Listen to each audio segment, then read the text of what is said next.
بسم اللہ الرحمن الرحیم۔ دجال۔ پچھلے ویڈیو میں 3 سوالات کا ذکر کیا گیا تھا، جن میں 2 کا تذکرہ تو مکمل ہو گیا۔ پہلا سوال یہ کہ دجال کس چیز کی دعوت دے گا، یا دوسرے لفظوں میں اس کے فتنے کی نوعیت کیا ہوگی۔ دوسرا سوال، دجال کے پیروکار کون لوگ ہوں گے۔ اب تیسرا سوال، دجال کی طاقت۔ بیداری کا وقت۔ دجال کے معاون قوتوں اور اس کے پاس موجود شیطانی طاقتوں سے آگاہی ہمیں درج ذیل احادیث سے ملتی ہے۔ پہلی حدیث، دجال کے ساتھ اصفہان کے 70,000 یہودی ہوں گے جو ایرانی چادریں اوڑھے ہوئے ہوں گے، رواہ مسلم۔ دوسری حدیث، رسول اکرم صلی اللہ علیہ وسلم نے دجال کے متعلق کہا، اس کے پاس آگ اور پانی ہوں گے، جو آگ نظر آئے گی وہ ٹھنڈا پانی ہوگا، اور جو پانی نظر آئے گا وہ اصل میں آگ ہوگی، رواہ بخاری۔ تیسری حدیث، اس دجال کے پاس روٹیوں کا پہاڑ اور پانی کا دریا ہوگا، مطلب یہ کہ اس کے پاس پانی اور غذا وافر مقدار میں ہوں گے۔ نبی کریم صلی اللہ علیہ وسلم نے فرمایا، ان باتوں کے لیے وہ نہایت حقیر ہے، لیکن اللہ اسے اس کی اجازت دے گا تاکہ لوگوں کو آزمایا جا سکے کہ وہ اللہ پر یقین رکھتے ہیں یا دجال پر، رواہ صحیح بخاری۔ چوتھی حدیث، اور پھر دجال اپنے ساتھ ایک دریا اور آگ لے کر آئے گا، جو اس کی آگ میں پڑے گا اس کو یقیناً اس کا صلہ ملے گا اور اس کا بوجھ کم کر دیا جائے گا، لیکن جو اس کے دریا میں اترے گا اس کا بوجھ برقرار رکھا جائے گا اور اس کا صلہ اس سے چھین لیا جائے گا، رواہ ابو داؤد۔ پانچویں حدیث، ہم نے پوچھا، اے اللہ کے نبی صلی اللہ علیہ وسلم، وہ اس زمین پر کتنی تیزی سے چلے گا؟ آپ صلی اللہ علیہ وسلم نے فرمایا، جس طرح ہوا بادلوں کو اڑا لے جاتی ہے، رواہ مسلم۔ چھٹی حدیث، وہ دجال ایک گدھے پر سوار ہوگا اور اس گدھے کے کانوں کے درمیان 40 ہاتھوں کا فاصلہ ہوگا، رواہ مسند احمد۔ ساتویں حدیث، اللہ تعالیٰ اس کے ساتھ شیاطین کو بھیجے گا جو لوگوں کے ساتھ باتیں کریں گے، رواہ مسند احمد۔ آٹھویں حدیث، وہ ایک بدو سے کہے گا، اگر میں تمہارے باپ اور ماں کو تمہارے لیے دوبارہ زندہ کروں تو تم کیا کہو گے؟ کیا تم شہادت دو گے کہ میں تمہارا خدا ہوں؟ بدو کہے گا، ہاں۔ چنانچہ 2 شیاطین اس بدو کے ماں اور باپ کے روپ میں اس کے سامنے آ جائیں گے اور کہیں گے، ہمارے بیٹے اس کا حکم مانو، یہ تمہارا خدا ہے، رواہ ابن ماجہ۔ دجال آئے گا لیکن اس کے لیے مدینہ میں داخل ہونا ممنوع ہوگا، وہ مدینہ کے مضافات میں کسی بنجر سیم زدہ علاقے میں خیمہ زن ہوگا۔ اس دن بہترین آدمی یا بہترین لوگوں میں سے ایک اس کے پاس آئے گا اور کہے گا، میں تصدیق کرتا ہوں کہ تم وہی دجال ہو جس کا حلیہ ہمیں اللہ کے نبی صلی اللہ علیہ وسلم نے بتایا تھا۔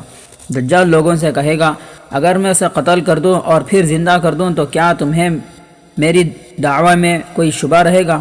وہ کہیں گے نہیں۔ پھر دجال اسے قتل کر دے گا اور پھر اسے دوبارہ زندہ کرے گا۔ وہ آدمی کہے گا، اب میں تمہاری حقیقت کو پہلے سے زیادہ بہتر جان گیا ہوں۔ دجال کہے گا، میں اسے قتل کرنا چاہتا ہوں لیکن ایسا نہیں ہو سکتا، رواہ بخاری۔ اب ہم ان احادیث کی روشنی میں دجال کی قوتوں کو ایک ایک کر کے دیکھتے ہیں۔ نمبر 1، اس کا قبضہ تمام زندگی بخش وسائل مثلا پانی، آگ اور غذا پر ہوگا۔ نمبر 2، اس کے پاس بے تحاشا دولت اور زمین کے خزانے ہوں گے۔ نمبر 3، اس کی دسترس تمام قدرتی وسائل پر ہوگی، مثلا بارش، فصلیں، قحط اور خشک سالی وغیرہ۔ نمبر 4، وہ زمین پر اس طرح چلے گا جیسے ہوا بادلوں کو اڑا لے جاتی ہے، اس کے گدھے کے کانوں کے درمیان 40 ہاتھوں کا فاصلہ ہوگا۔ نمبر 5، وہ ایک نقلی جنت اور دوزخ اپنے ساتھ لائے گا۔ نمبر 6، اس کی اعانت و مدد شیاطین کریں گے، وہ مرد لوگوں کی شکل میں بھی ظاہر ہوں گے اور لوگوں سے گفتگو کریں گے۔ نمبر 7، وہ زندگی اور موت پہ ظاہری طور پر قدرت رکھے گا۔ نمبر 8، زندگی اور موت پر اس کا اختیار محدود ہوگا کیونکہ وہ اس مومن کو دوبارہ مار نہیں سکے گا۔ اب آئیے اس موضوع کی سب سے اہم بحث شروع کرتے ہیں، یعنی حدیث شریف میں بیان کردہ دجال کی قوتوں کو عصر حاضر کے تناظر میں تطبیق کی اپنی سی کوشش۔ آج سے پہلے حدیث شریف میں بیان کردہ اکثر حقائق پر ایمان بالغیب کے علاوہ چارہ نہ تھا، مگر جوں ہم دجال کے دور کی طرف بڑھ رہے ہیں، یہ حقائق عالم غیب سے اتر کر عالم شہود کا حصہ بنتے جا رہے ہیں۔ دجال مادی قوتوں پر دسترس رکھتا ہوگا، اور سائنس مادہ میں پوشیدہ قوتوں کو جاننے اور کام میں لانے کا دوسرا نام ہے۔ لہذا یہودی سرمایہ داروں کے پیسے اور یہودی سائنسدانوں کی محنت سے سائنسی ایجادات جیسے جیسے آگے بڑھ رہی ہے دجال کی قوتوں کو سمجھنا آسان ہوتا جا رہا ہے۔ آئیے دجال کی قوتوں کو ایک ایک کر کے عصر حاضر کے تناظر میں دیکھتے ہیں۔ دولت اور خزانے۔ یہ تو بہت سے لوگ جانتے ہیں کہ دنیا کی معیشت کو دو ادارے ورلڈ بینک اور IMF یعنی انٹرنیشنل مانیٹری فنڈ چلا رہے ہیں۔ یہ بھی لوگوں کو معلوم ہے کہ ان کو عالمی معیشت کی نبض کہا جاتا ہے اور دنیا کی معیشت کا انحصار ان دونوں اداروں پر مانا جاتا ہے۔ یہ بھی سب جانتے ہیں کہ یہ ادارے کس طرح مقروض ملکوں پر دباؤ ڈال کر وسائل پر تصرف اور مقاصد پر اپنی اجارہ داری قائم کرتے ہیں، لیکن یہ بہت کم لوگ جانتے ہیں کہ دنیا کے چلانے والے ان اداروں کو کون چلاتا ہے۔ ان کو انٹرنیشنل بینکرز کا گروپ چلاتا ہے اور اس گروپ کو فری میسنری کے بگ برادرز چلاتے ہیں، جو دجال کے عالمی اقتدار کی راہ ہموار کرنے کے لیے دنیا کی معیشت کو قابو میں رکھنے کے لیے سرگرم ہے۔ کچھ عرصے پہلے ایک کتاب چھپی تھی، کارپوریشنز کی حکومت۔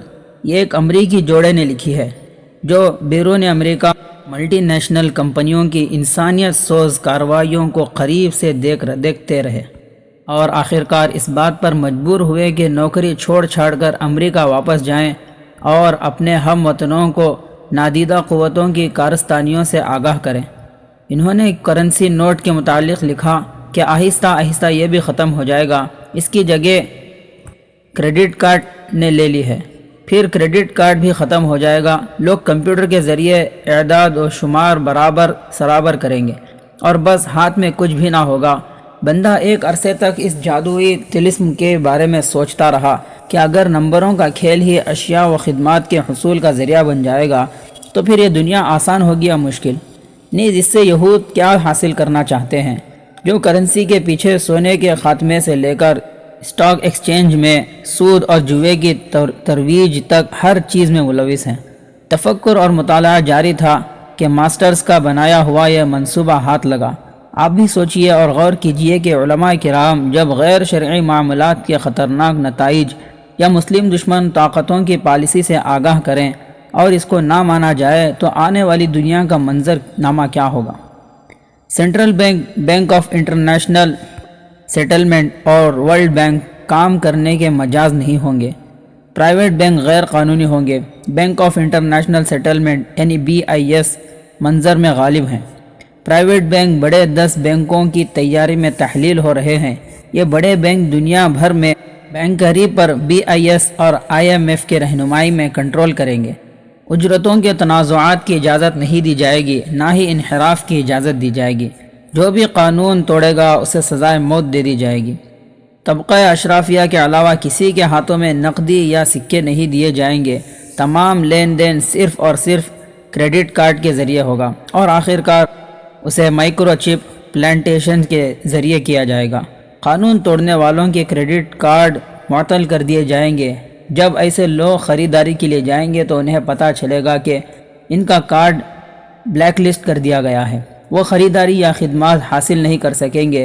پرانے سکوں یعنی موجودہ کرنسیوں سے تجارت کو غیر معمولی جرم قرار دیا جائے گا اور اس کی سزا موت ہوگی۔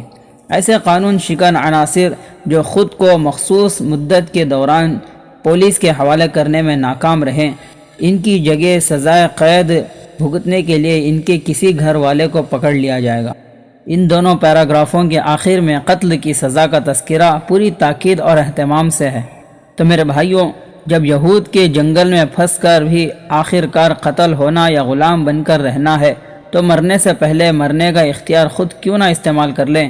اس اختیار کے استعمال کی ایک ہی صورت ہے، یعنی پورے عزم اور حوصلے کے ساتھ شریعت پر استقامت، غیر شرعی اور حرام چیزوں سے کلی اجتناب اور جان و مال، زبان و قلم کا انفاق فی سبیل اللہ۔ پانی اور غذا۔ آپ آج کل دیکھ رہے ہوں گے کہ قسم بہ قسم مصنوعی غذائیں قدرتی غذاؤں کی جگہ لے رہی ہیں۔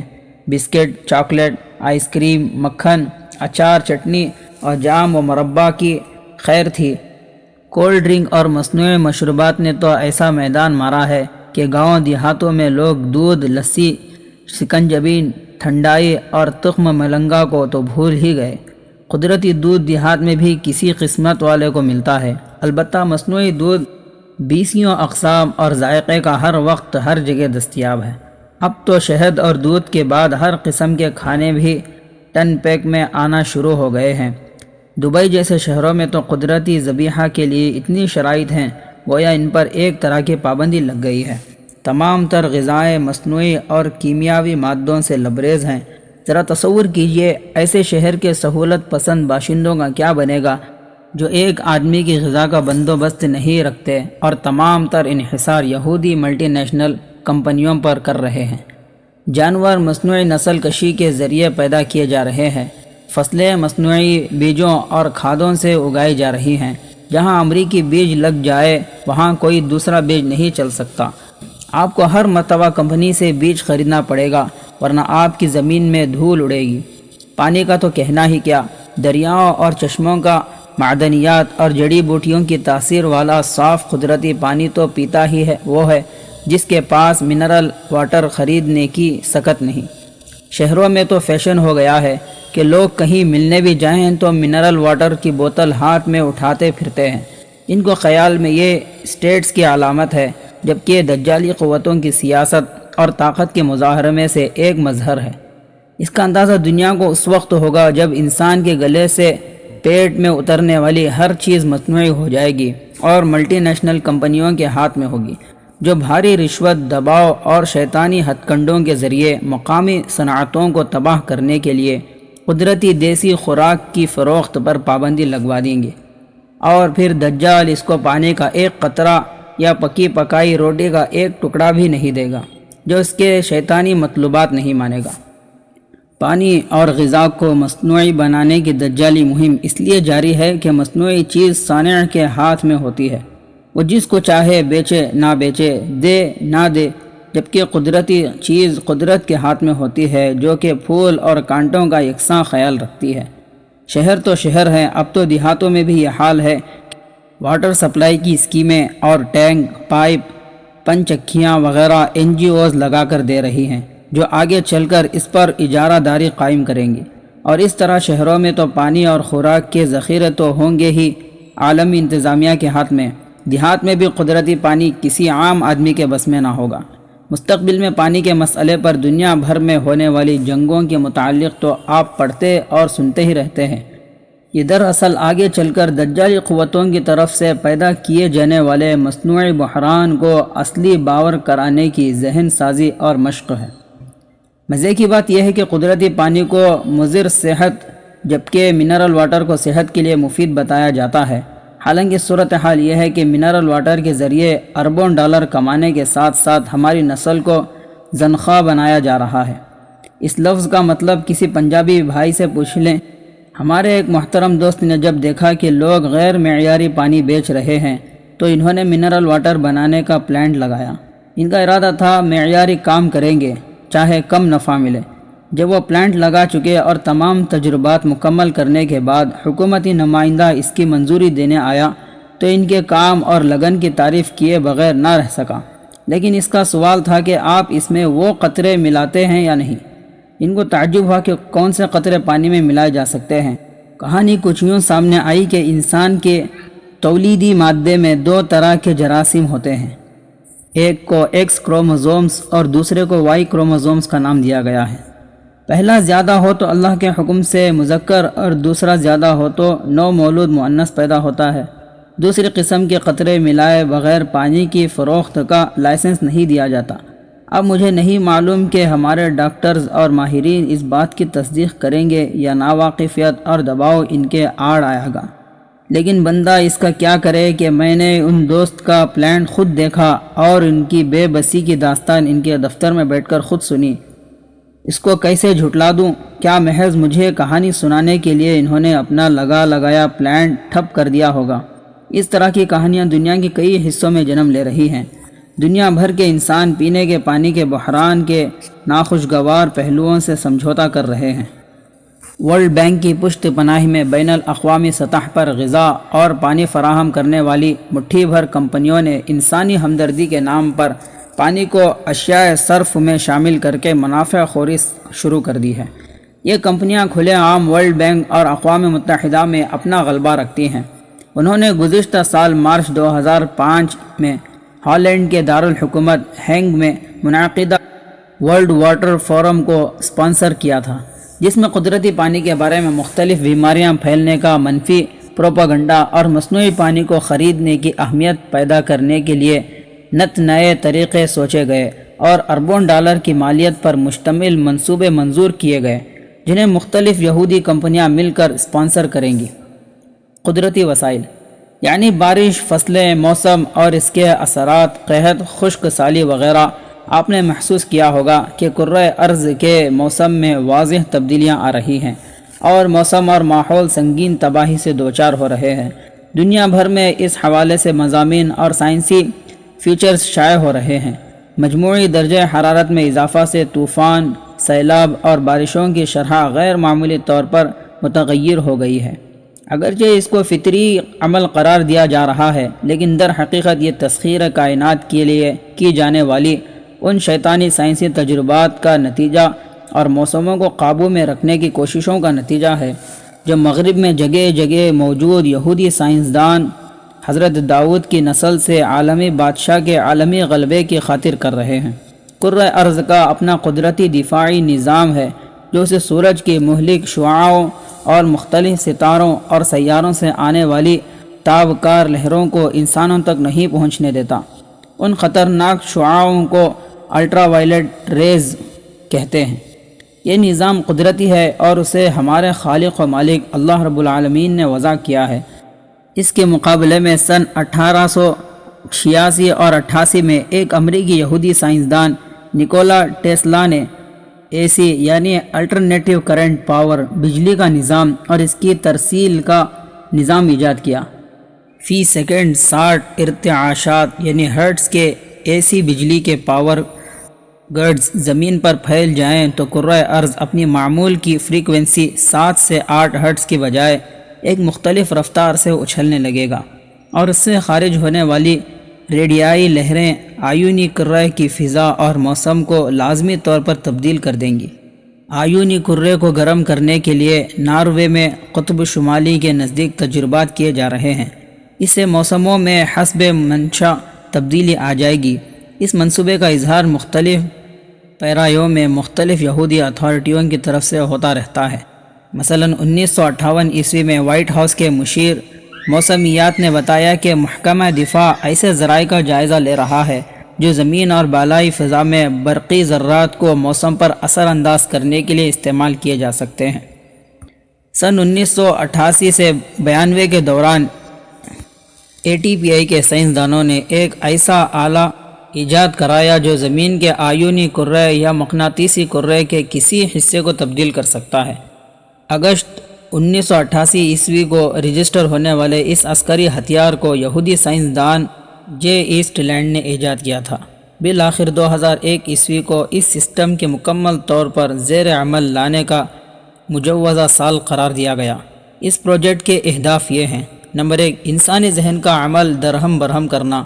نمبر 2 کرۂ ارض کے تمام ذرائع مواصلات کو منجمد کرنا۔ نمبر 3 بڑے علاقے میں موسم تبدیل کرنا۔ نمبر 4 وائلڈ لائف کی نقل مکانی کے انداز میں مداخلت کرنا۔ وائلڈ لائف کے ہر پروگرام میں اینیمل مائکرو چپنگ واضح دیکھی جاتی ہے۔ یہ جنگلی حیات کی تسخیر کے منصوبے کا ایک حصہ ہے۔ نمبر 5 انسانی صحت کو منفی انداز میں تبدیل کرنا۔ مختلف قسم کی برائیاں، خطرے، ویکسین وغیرہ کا جبری استعمال اس کی ایک شکل ہے۔ نمبر 6 زمینی فضا کی بالائی سطح پر غیر فطری اثرات مرتب کرنا۔ 1958 عیسوی میں وائٹ ہاؤس کے مشیر موسمیات کیپٹن ہاورڈ ٹی اور ویل نے کہا تھا کہ محکمہ دفاع جائزہ لے رہا ہے، وہ طریقے تلاش کیے جائیں جن کے ذریعے زمین اور آسمان میں آنے والی تبدیلیوں کو استعمال کر کے موسموں پر اثر انداز ہوا جا سکے۔ مثلا کسی مخصوص حصے میں فضا کو ایک الیکٹرانک بیم کے ذریعے آیونائز یا ڈی آیونائز کیا جا سکے۔ امریکی سائنسدانوں نے ایک ادارہ قائم کیا ہے جو موسموں میں تبدیلی سے براہ راست تعلق رکھتا ہے۔ یہ ادارہ نہ صرف موسموں میں تغیر کا ذمہ دار ہے بلکہ کرۂ ارض میں زلزلوں اور طوفانوں کے اضافے کا بھی ذمہ دار ہے۔ اس پروجیکٹ کا نام ہارپ ہے۔ اس کے تحت 1960 عیسوی کے شروع سے یہ تجربات ہو رہے ہیں کہ راکٹوں اور مصنوعی سیاروں کے ذریعے بادلوں پر کیمیائی مادے چھڑکے جائیں جس سے مصنوعی بارش کی جا سکے۔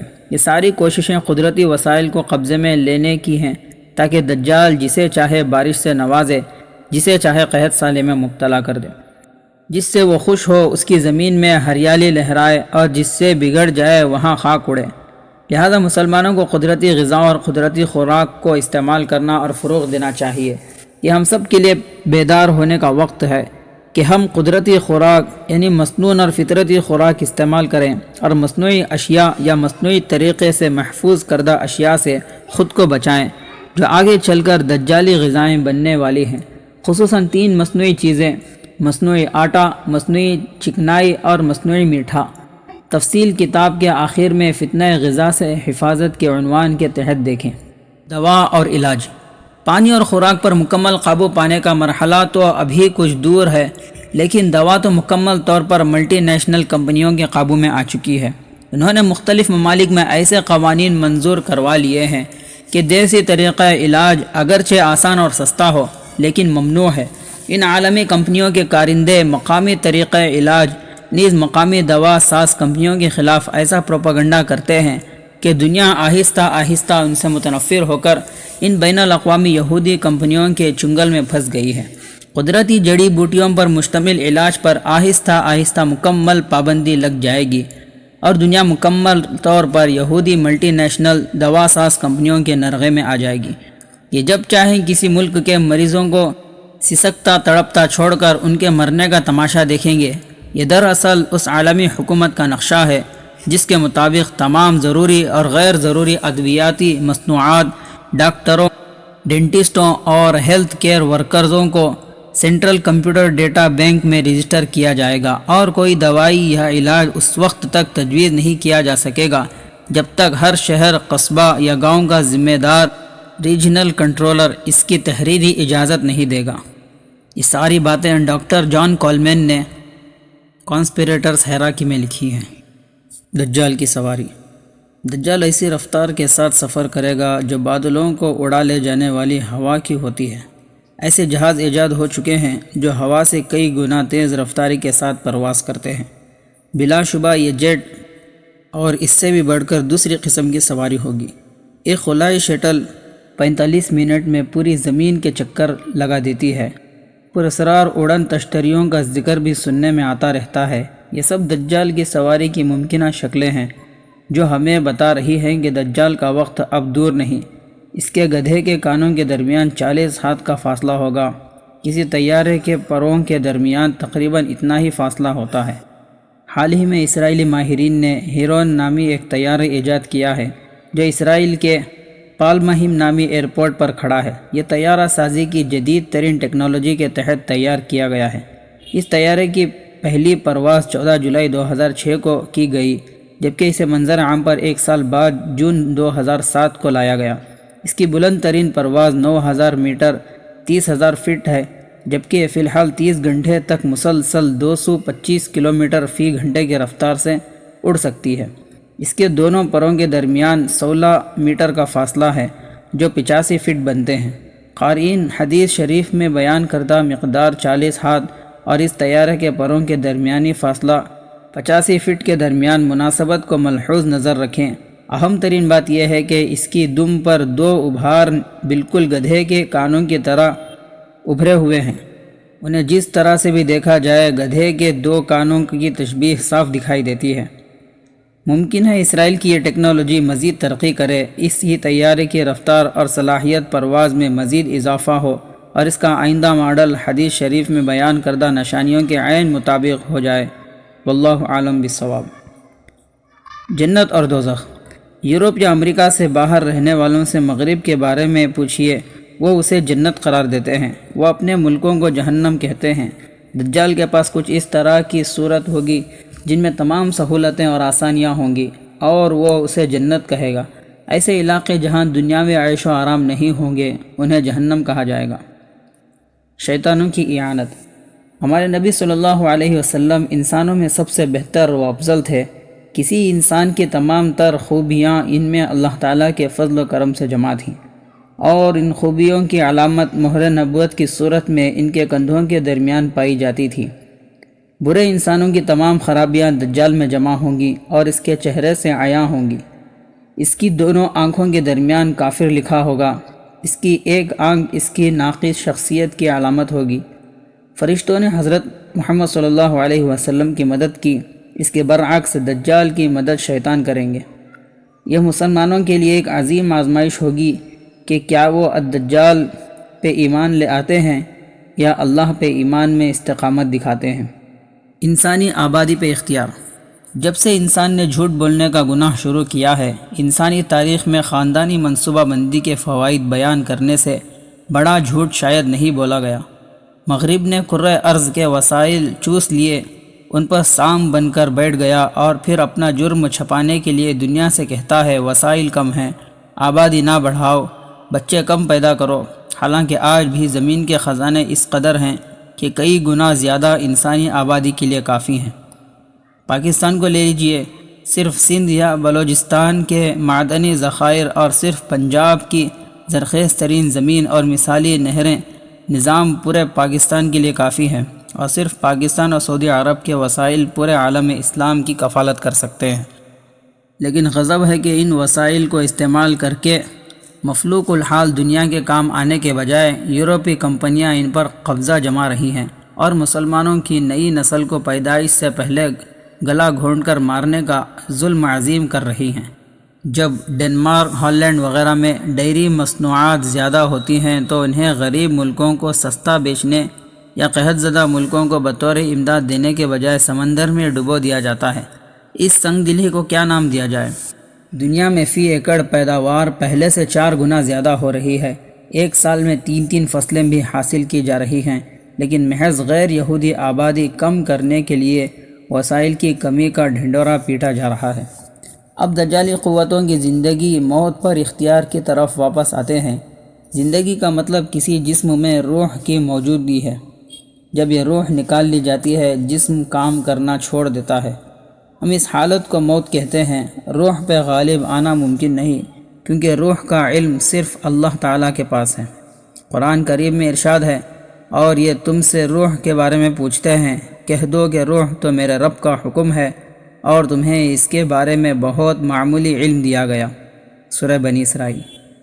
دجال کچھ مواقع پر کچھ عرصے کے لیے اس قابل ہوگا کہ لوگوں کو ہلاک اور پھر زندہ کر سکے، اور یہ اس معمولی علم کی بدولت ہوگا۔ وہ یہ کام کس طرح کرے گا؟ غالباً کلوننگ سے آگے کے کسی مرحلے کے ذریعے۔